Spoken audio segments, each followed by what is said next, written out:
এদের আপনারা নিজে কি ধরনের আইনি সহায়তা দেবেন?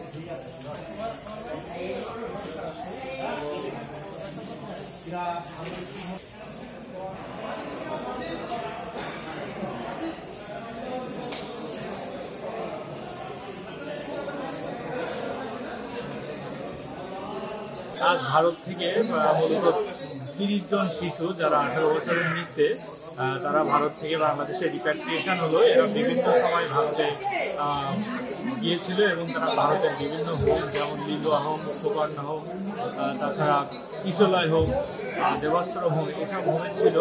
দীর্ঘদিন থাকার ফলে বাংলাদেশ হাই কমিশনের সহায়তায় তারা বাংলাদেশে ফেরত আসতে সক্ষম হয়েছে আজকে এবং বাংলাদেশে ফেরত আসার পরে তারা যথাযথ প্রক্রিয়ার মাধ্যমে তারা তাদের বাবা মার কাছে ফেরত যাবে।